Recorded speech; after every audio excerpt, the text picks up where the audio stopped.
প্রিয় দর্শক, আসসালামু আলাইকুম এবং অনেক অনেক শুভকামনা সবার জন্য। আমাদের অন্তর্বর্তীকালীন সরকার গঠিত হবার পর অধ্যাপক ডক্টর মোহাম্মদ ইউনূসের নেতৃত্বে আমাদের উপদেষ্টাদের মধ্যে দ্বিতীয় ব্যক্তি ডক্টর খলিলুর রহমান, যিনি এই মুহূর্তে ভারত সফর করছেন।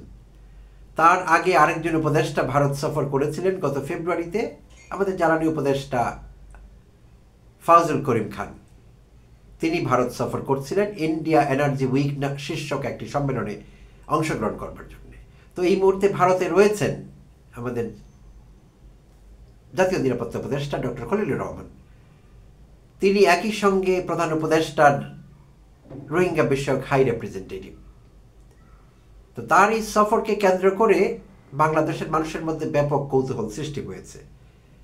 অনেকেই নানাভাবে বিষয়টি বিশ্লেষণ করবার চেষ্টা করছেন, কারণ এই মুহূর্তে আমরা একটি সংবেদনশীল সময় পার করছি। বাংলাদেশে আওয়ামীরা নানাভাবে সন্ত্রাসমূলক কর্মকাণ্ড চালাচ্ছে, জনজীবন বিপর্যস্ত করবার ইচ্ছে আছে তাদের, কিন্তু পারবে না, বাট ঝামেলা সৃষ্টি করছে স্বল্প সময়ের জন্য হলেও। অগ্নি সন্ত্রাস কায়েম করেছে তারা, বিভিন্ন জায়গায় আগুন দিচ্ছে, বাসে, যানবাহনে, বিভিন্ন প্রতিষ্ঠানে ককটেল ফাটাচ্ছে, অনেক কিছু করছে।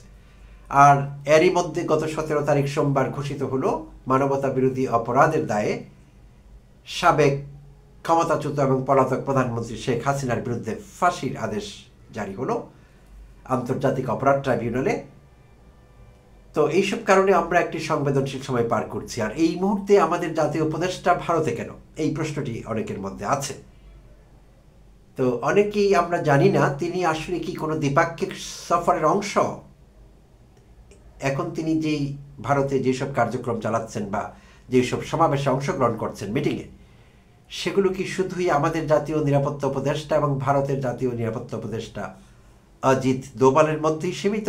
বিষয়টি কি এরকম? না, আসলে এইটি ভারত বাংলাদেশ কোনো বিষয় ছিল না।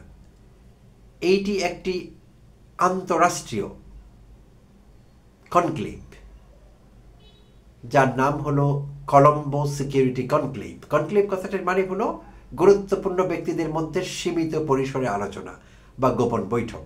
কনক্লেভ একটা ইংরেজি শব্দ। আর শ্রীলঙ্কার রাজধানী কলম্বো যুক্ত হয়েছে নামের সঙ্গে, তাই কলম্বো সিকিউরিটি কনক্লেভ।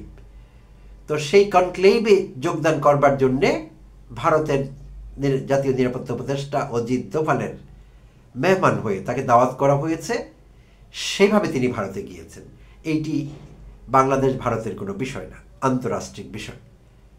আর এই কনক্লেভ বিষয়টি বা কলম্বো সিকিউরিটি কনক্লেভের বিষয়টি একটু খোলাসা করা যাক। এটি কি? 2011 সালে এর জন্ম, অন্য নামে হয়তো ছিল। 2020-এর নভেম্বরে পুনর্গঠিত হয়েছে সংস্থাটি, আর নাম হয়েছে কলম্বো সিকিউরিটি কনক্লেভ। সদস্য সংখ্যা ছিল 3টি, ভারত, শ্রীলঙ্কা এবং মালদ্বীপ। তো ত্রিপাক্ষিক ছিল বিষয়টি। তো পরবর্তীতে যুক্ত হয়েছে মরিশাস এবং পর্যবেক্ষক রাষ্ট্র হিসাবে অংশগ্রহণ করছে সেশেলস। আর গত 2024-এ অংশগ্রহণ করেছে বাংলাদেশ জয়েন করেছে নতুনভাবে। তাই বাংলাদেশের জাতীয় নিরাপত্তা উপদেষ্টা হিসেবে আমন্ত্রিত ডক্টর খলিলুর রহমান, তিনি সেখানে গিয়েছেন। আর তার যাবার কথা ছিল গতকাল বুধবার। তো তিনি একদিন আগে চলে গিয়েছেন মঙ্গলবার। সেইটি আরও আলোচনার জন্ম দিয়েছে যে কি এমন গুরুত্বপূর্ণ বিষয় ভারতের সঙ্গে যে তাকে একদিন আগে যেতে হলো নির্ধারিত সময়ের।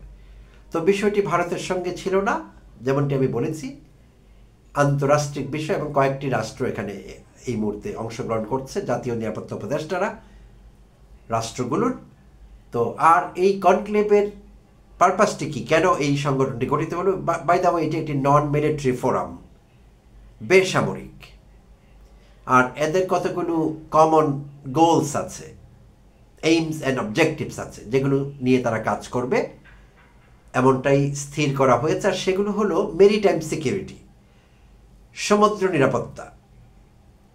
তো ভারত মহাসাগরীয় অঞ্চল, বিশেষভাবে এই অঞ্চলের নিরাপত্তা বিধান করা, এই মেম্বার স্টেটগুলো নিরাপত্তা বিধান করবে ভারত মহাসাগরীয় অঞ্চলের। সো এটিকে আমরা জিও পলিটিক্সের ভাষায় মেরিটাইম সিকিউরিটি বলি। সাইবার সিকিউরিটি আরেকটি বিষয় আছে, সেইটিও দেখবে এই মেম্বার যারা আছেন এই কনক্লেভের তারা।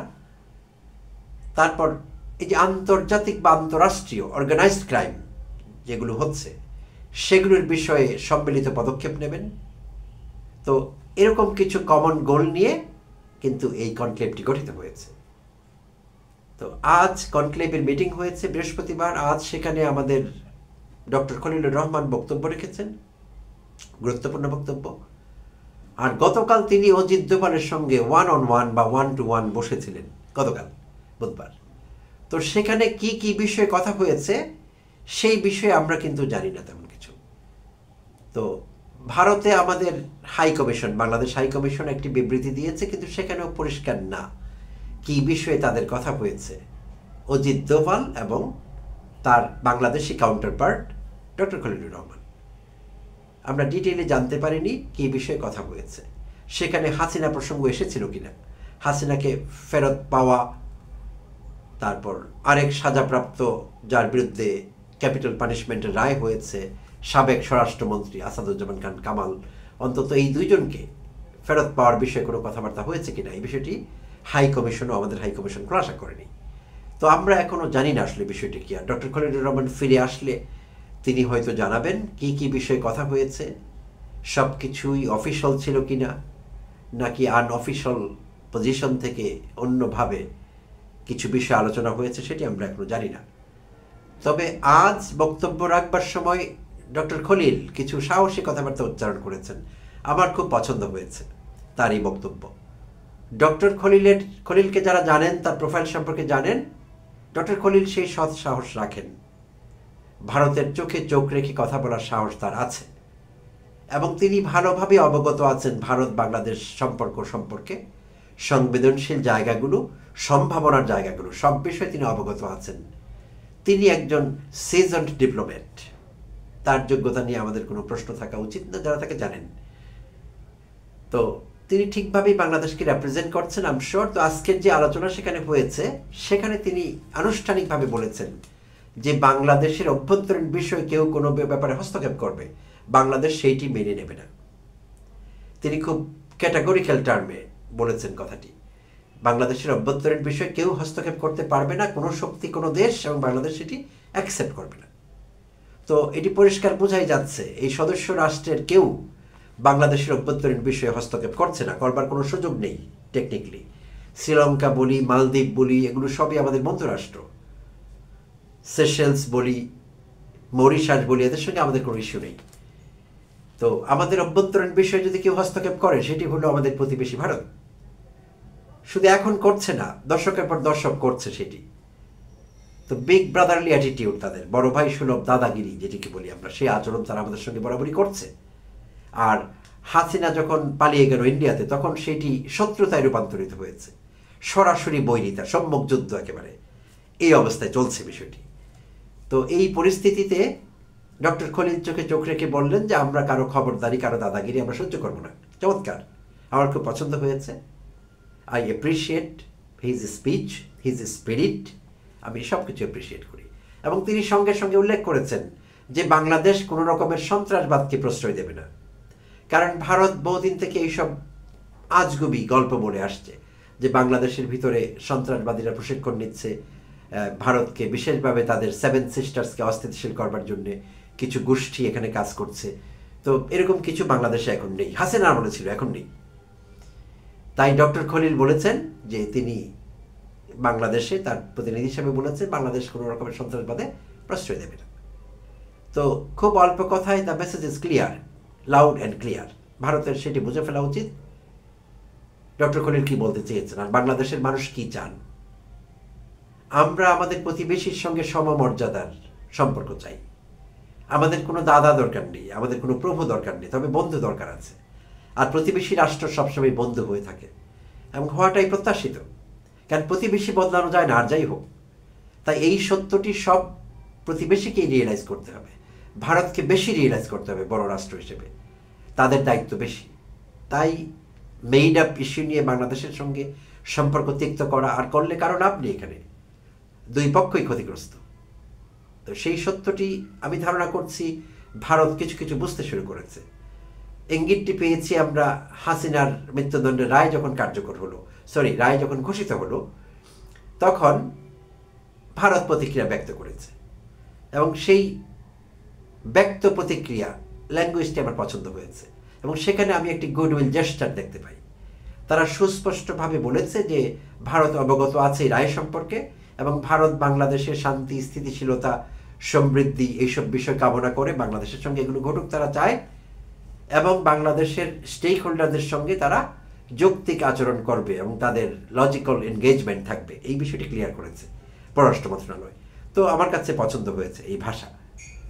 আর গতকাল বুধবার 19 নভেম্বর ঢাকায় ভারতীয় হাই কমিশন প্রাঙ্গণে একটি গুরুত্বপূর্ণ সমাবেশ হয়েছিল, আর সেইটি এই নভেম্বরে 25 থেকে 27 নভেম্বর ভারতে হতে যাওয়া খুবই বড় আন্তর্জাতিক মানের একটি ফার্মাসিউটিক্যাল ফেয়ার বা মেলা হতে যাচ্ছে ঔষধ শিল্প সম্পর্কে, যেই মেলায় বাংলাদেশ থেকেও প্রতি বছর বড় রকমের অংশগ্রহণ থাকে। তো সেই মেলাকে সামনে রেখে ফার্মা কানেক্ট নামক এটি শীর্ষক এই মেলাটি সেখানে হচ্ছে। সেখানে নলেজ ট্রান্সফার, ট্রেনিং, ফার্মাসিউটিক্যাল ফিল্ডে এইসব বিষয় নিয়ে কাজ করা হয়, আন্তর্জাতিক বিষয়টি। আরও বিভিন্ন দেশ থেকে ফার্মাসিউটিক্যাল এক্সপার্টসরা সেখানে আসেন, আর বাংলাদেশ থেকেও বিজনেসম্যানরা যান যারা ফার্মাসিউটিক্যাল রিলেটেড বিজনেস করেন। তো এই বিষয়েই আয়োজনটি ছিল। সেখানে ভারতের হাই কমিশনার তিনি ঘোষণা দিয়েছেন যে বাংলাদেশে বিজনেস ভিসা দেওয়ার পরিমাণ বেড়েছে, এবং হাই কমিশন তাদের সীমিত সামর্থ্য যদিও এই মুহূর্তে আছে, লোকবলের স্বল্পতা আছে, আরও অন্য সক্ষমতার অভাব আছে, তারপরও তারা যথেষ্ট পরিমাণে বিজনেস ভিসা ইস্যু করছে এই মুহূর্তে, এবং কারো বিশেষ প্রয়োজন হলে বিশেষভাবে হ্যান্ডেল করা হচ্ছে, খুব দ্রুত গতিতে এক্সপেডাইট করা হচ্ছে ভিসা দেওয়ার যে বিষয়টি। তো এই বিষয়টি প্রণয় ভার্মা, ভারতীয় হাই কমিশনার, তিনি গতকাল কনফার্ম করেছেন। তো এইটি একটি গুডউইল জেস্টার আমি বলবো। তো একের পর এক গুডউইল জেস্টার ভারত দেখাচ্ছে। তো আমি এটি ভালোভাবেই দেখছি, এবং দেখা যাক কি হয়। আমরা আশা করছি, জানি না কি হবে, যে একসময় হয়তো হাসিনাকে আমরা ফেরত পাবো, আবার নাও হতে পারে, কারণ ভারতের কাছে একটি বড় অস্ত্র আছে, আর সেই অস্ত্র ভারতকে দিয়েছে জাতিসংঘ এবং আন্তর্জাতিকভাবে খ্যাতিসম্পন্ন মানবাধিকার সংস্থাগুলো, কারণ তারা মৃত্যুদণ্ডের বিপক্ষে। জাতিসংঘ বলেছে যে বাংলাদেশে যে ট্রায়াল হয়েছে হাসিনার, তারা এটিকে সমর্থন করেছে। বাংলাদেশে হাসিনার ভিকটিম যারা, তারা ন্যায় বিচার পেয়েছে, তাদের জন্য বিশেষ মুহূর্ত, এইটিও বলেছে জাতিসংঘ। অ্যাট দ্য সেম টাইম তারা মৃত্যুদণ্ডের বিরোধিতা করেছে। তারপর হিউম্যান রাইটস ওয়াচ থেকে শুরু করে অ্যামনেস্টি ইন্টারন্যাশনাল তারাও বিরোধিতা করেছে। তো ভারতের হাতে এই অস্ত্রটি থেকেই যায়, তারা হয়তো ব্যবহার করতে পারে যে যেহেতু বাংলাদেশে গেলে হাসিনাকে ফাঁসি দেওয়া হবে, আর ফাঁসি বিষয়টি যেহেতু জাতিসংঘ অনুমোদন করে না, তাই হাসিনাকে আমরা চোখের মুখে ফেলবো না, এই একটি অস্ত্র ভারত হয়তো ব্যবহার করতে পারে। বাট দীর্ঘমেয়াদী প্রতিবেশীর সঙ্গে সম্পর্ক ভালো রাখতে হলে হাসিনাকে আমাদের চাই, এবং ভারতকে হাসিনাকে ফেরত দিতেই হবে। এইটি আমাদের প্রত্যাশা। প্রিয় দর্শক, ধন্যবাদ সবাইকে, ভালো থাকবেন।